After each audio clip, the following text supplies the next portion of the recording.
Et bonjour à tous, j'espère que vous allez bien. Moi, pour ma part, ça va toujours super bien. Aujourd'hui, on va essayer de déterminer s'il est possible de réaliser un deck jeu impair qui tient la route seulement avec 3 coffrets deck légendaires R5 qui sont sortis jeudi maintenant. Donc c'est parti pour la présentation du main deck.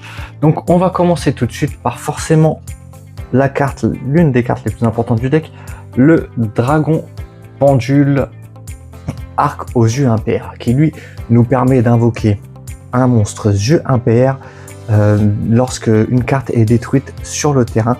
Donc c'est vraiment très très fort.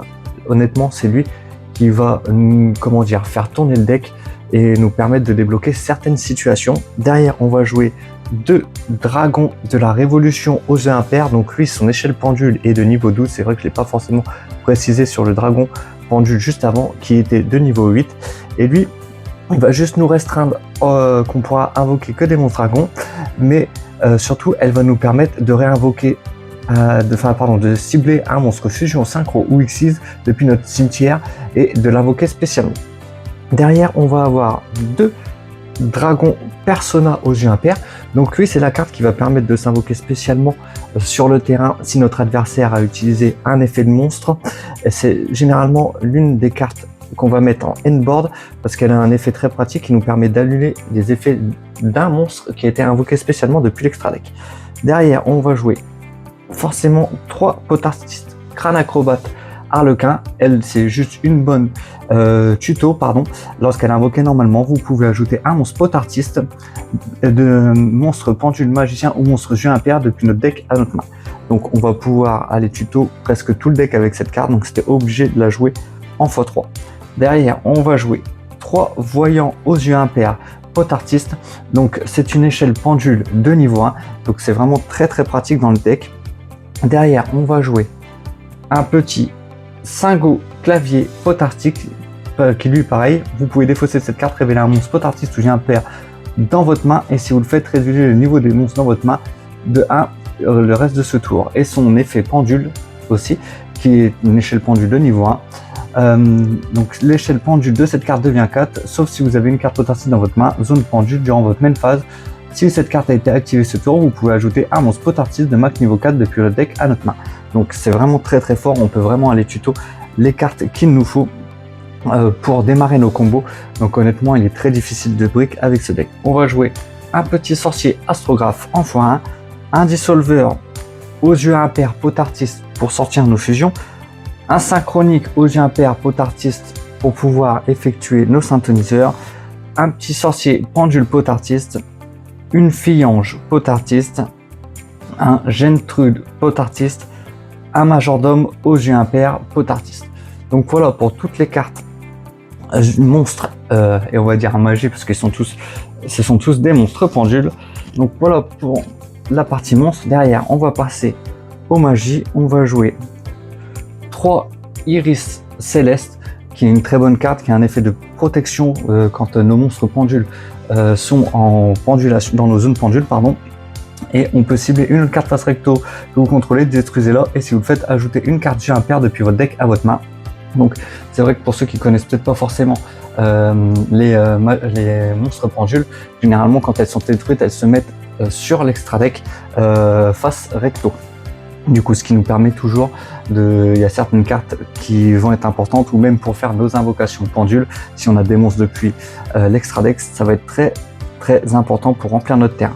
Derrière, on va passer au N-Trap. On va jouer 3 Floraison de Cendre et Joyeux Printemps, 2 Uluberlu, 3 Infini Éphémère, un petit Talent des triples tactiques, 2 Illusionnistes d'effet, 2 Nibiru et 1 Appelé par la tombe.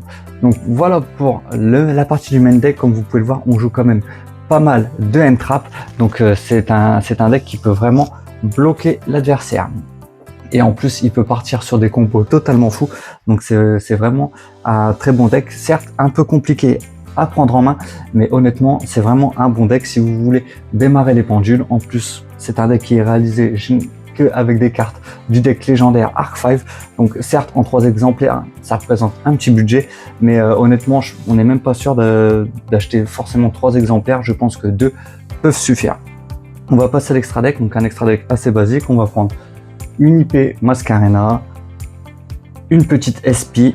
On va prendre 2 au-delà du pendule. C'est on va dire une très bonne carte ligne pour les pendules, en attendant que Electromite soit débanni. Si il est un jour, un petit mouton de croix, un dépassement du pendule et la nouvelle carte Yeux impair. Celle-là, je vais vous la lire parce que je la trouve juste monstrueuse. Peut-être que je me trompe, mais honnêtement, je pense que c'est un très bon support.